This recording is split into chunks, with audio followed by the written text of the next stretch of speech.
ladies and gentlemen, programmers from everywhere around the world. I've been really gone the last few days, but I'm back. I had some pretty hectic things with work that I was trying to deal with, and some writing stuff and some recording stuff I was trying to deal with. But I thought I'd make it up to you by making a very long stream today. So the topic of today's stream, first I'm going to look at Laravel Spark, and then I'm going to look at theming with Pagekit, because I need to write about both of those things shortly, and I thought it would be fun to revisit Pagekit, and also to just get really excited about Laravel Spark. However, when I went to the Laravel GitHub organization, I noticed Spark is gone. So there's this new thing just from 2 days ago. In fact, I'm not even sure how new it is. It doesn't actually look that new. Looks like it's been around forever. But what I noticed was that Spark is not here. So the installer's here, but I don't know where this is supposed to check out from. So I'm just going to go check the install command quickly and have a look here. Yeah, it's supposed to require Laravel Spark, but that's not there. Pagekit. Let's see if it's on here.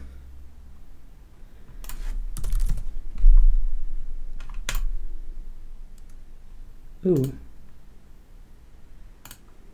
Never mind. So this says that this should be requirable. However, it doesn't seem to be on this GitHub page, this GitHub organization, which is interesting. I tell you what I'm going to do. I'm going to make a new directory, and I'm going to try and set that stuff up. Okay, so in fact, what I'll do is I've got the Laravel global installer command on here. So I'll say Laravel new Spark demo. Oh yes, that's right. Okay, export Laravel new Spark demo. Okay, so this is making a new Laravel application, and it's going to install all the dependencies for that. For the latest release of Laravel that's available. So let's see what that does. And then that Spark installer repo is supposed to install the Spark stuff, controllers and providers and that kind of stuff, into a working Laravel application. So let's see if that actually works, because I have a feeling it's not going to work because the repository is not there. Oh, that's another thing I didn't check. Let's go back here and see. Yeah, it does say that that's where that repo is supposed to be, and it's a 404. It's very curious.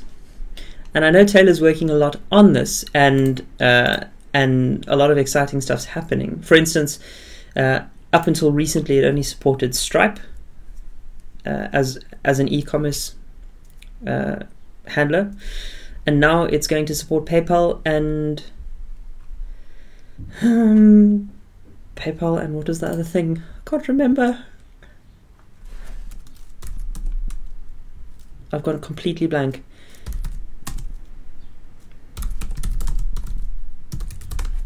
Let's see.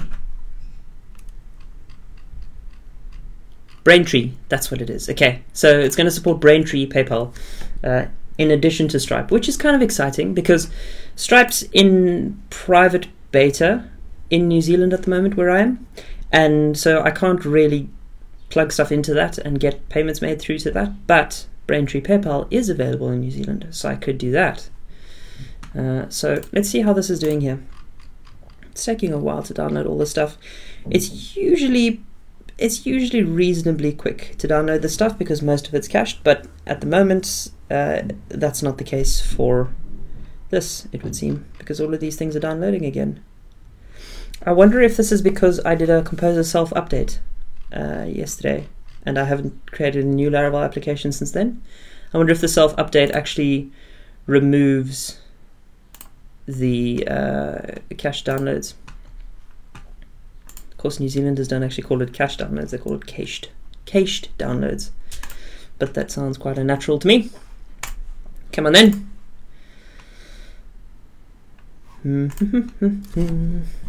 There's actually quite a lot in Laravel if you think about it.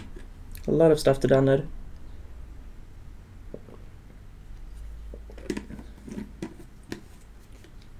So I think the last time I streamed was on Tuesday. Wednesday, I was feeling kind of ill. Thursday, I had a meetup that I needed to go to.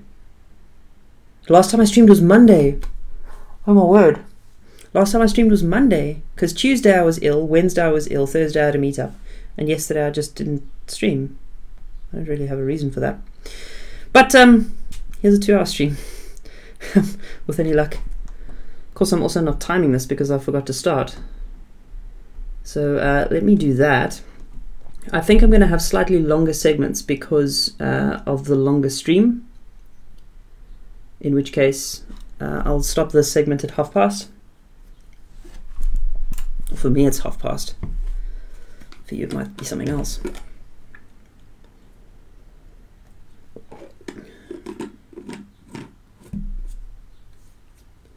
Wow, there's a lot of stuff to download here. Come on, finish up.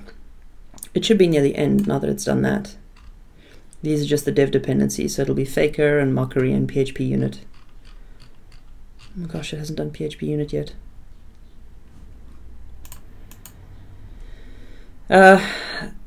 So Nygaard Productions asks, do I have a website? Yes, I do.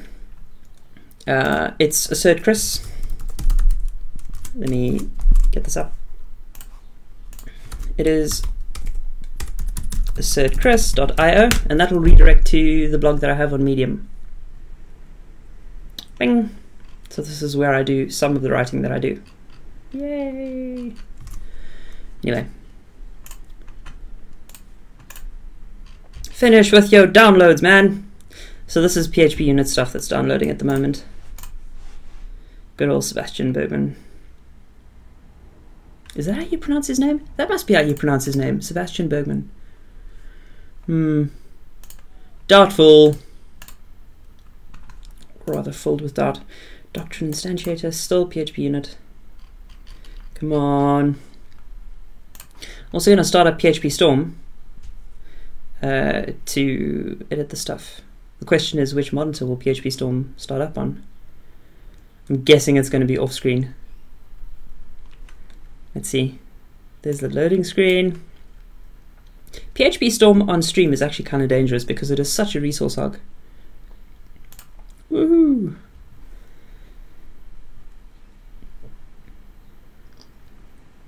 Okay, so that's not the right project, and that's not the right project. But this one's gonna. This one. Go away. All these windows. Okay. So let's go and open up that directory we've just created. Oh, come on. And then it wants to index the whole time. This is quite irritating. This is why I use Atom on stream, because it starts up a lot quicker. Okay. So the folder that we want is Spark Demo. There we go. So Laravel's just finishing stuff up. At the moment I will... this is all the stuff that's installed. So the dev dependencies are down, up. Dev dependencies are here. Okay. So it seems mostly installed. Just doing some class autoloading. Yeah, so PHP Storm open along with like actually transcoding stuff is quite resource intensive. And it's going to be indexing now because this is a new setup that I haven't created a project for before. Come on. Oh, that's another reason this is running slow. I should undo that. So I'm running Homebrew, which is a package manager for PHP. And what it allows me to do is to install different versions of PHP quite easily, but and different extensions. But the one that I have installed at the moment is Xdebug, which is slowing stuff down. So brew and install PHP 5.6 Xdebug. Okay, so that should be a little bit faster. Now if I cd into Spark Demo, I have that Laravel application I've just created, right? What I need to do is I need to all these windows. I'm going to minimize this for a bit because it's confusing me. Yeah, Sublime Text is a lot quicker, Gsound, but I have Atom installed, which is also a lot quicker than PHP Storm. But I want to use PHP Storm because then I can navigate through the class system better.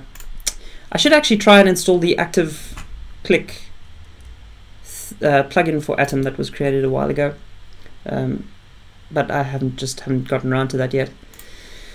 Okay, now along with the Laravel new command that I've got installed globally, which you can install, by the way, if you go to let's bring this window up again. If you go back to the Laravel Laravel organization on GitHub and you go to installer, this is a thing you can install globally, and then you'll be able to create new Laravel applications a little bit quicker, because what it'll do is it'll create archives of each major release, and you can, or each release, and you can download them a little bit quicker. But there's also a Spark installer, which is still visible in this organization, which is supposed to do the same thing for Spark. So I'm not going to do Laravel new because that's what gave me this directory. I'm going to do Spark install.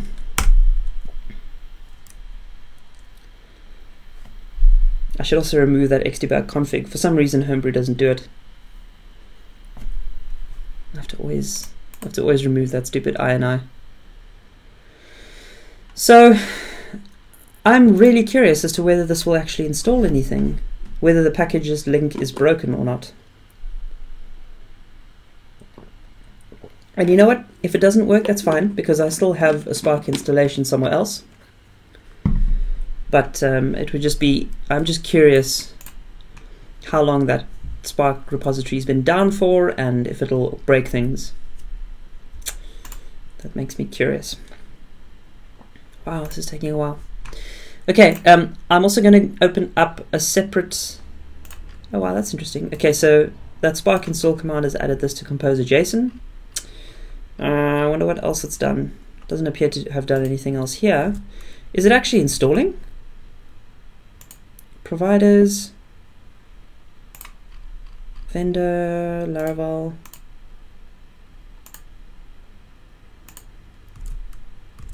So it should create a folder for Cashier, which handles the subscription billing, and Spark, which is the interface on top of that. And it doesn't seem to be going as quickly as it could, which is curious. In the meantime, I'm going to open up the folder that I had before. Ooh. So let me just find that quickly. Spark demo. That one. Okay, I'll minimize this one because I don't know if that's ever going to work. But this is one that I created, previously. I'm going to have to change myself some keys now. And while we wait to see if this actually works or not, I'm actually going to change those. Well, should I? No, that stuff's all demo account. It's fine. I'll change those keys later. So the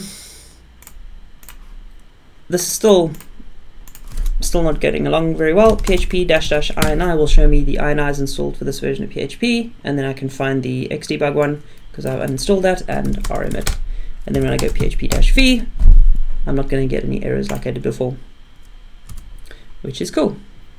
I don't think this is going to finish. So let me just navigate to where this is. So it's cd assertchris spark demo. I think that's it. Okay, now Laravel Spark is unlike the framework stuff that has been around on the Laravel organization before. Basically, it's not as much framework as framework.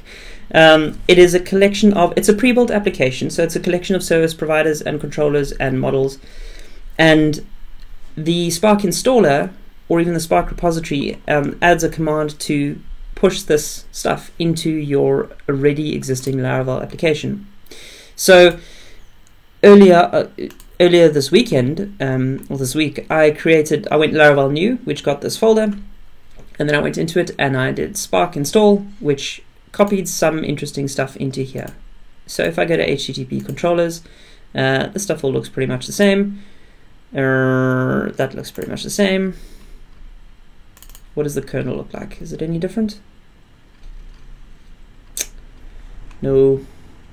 But there is a Spark provider, Spark service provider.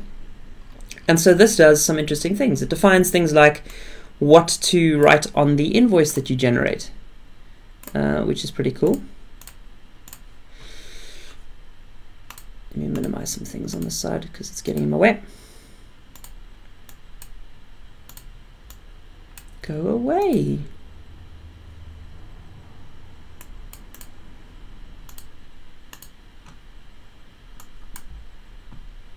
There is a PHP Storm window here that is being quite annoying.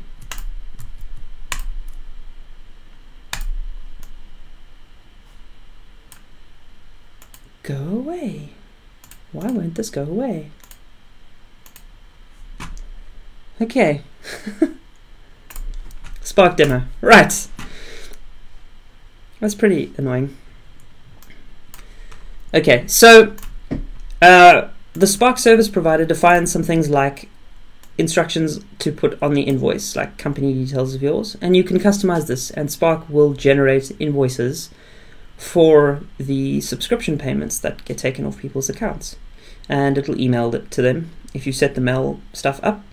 You would do that by configuring your .env file, and this is the example one. So you would say you'd configure this mail stuff, and then when people get billed for their subscription at whatever interval they get billed, Spark will generate an invoice and it will mail it to them through this mail setup, which is pretty cool.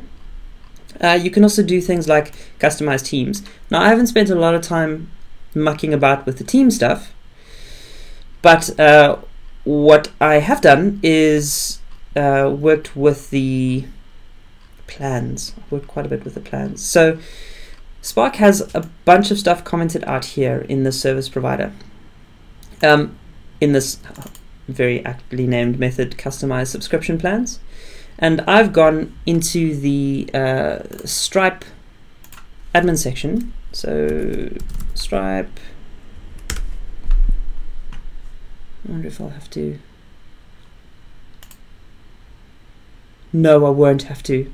I'm already logged in, I think. Okay, so I'm in test mode up here, and I've been adding some subscriptions to Spark demo apps. But I've gone in here and I have set up a couple of plans. So a yearly plan and a monthly plan. You can just create a new plan.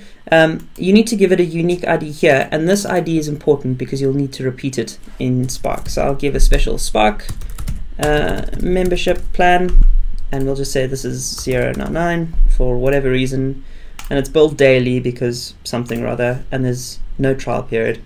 Create this plan. Now I need to remember this unique identifier. Hold on while I authenticate again. Okay.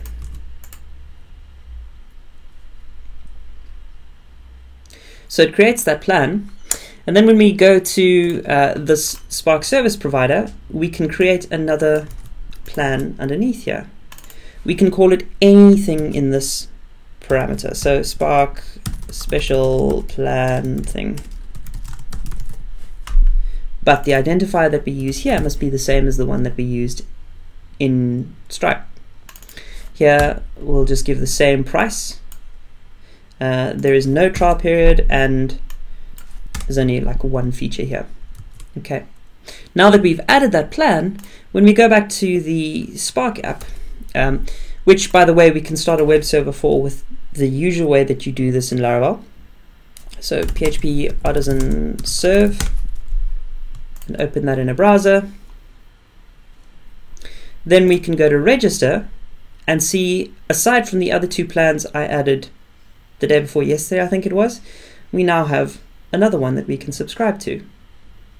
And that's pretty cool. If we click on that, we can go through the usual process of putting in our authentication details and our billing information. If there's a trial period, this won't be billed immediately, but if there's no trial period like the Spark Special Plan, this will be billed. So I haven't set a mail provider up yet, so it's not going to send the invoice, but maybe that might be an interesting thing to do, and do it we shall after the break. So I'm going to quick break. See you in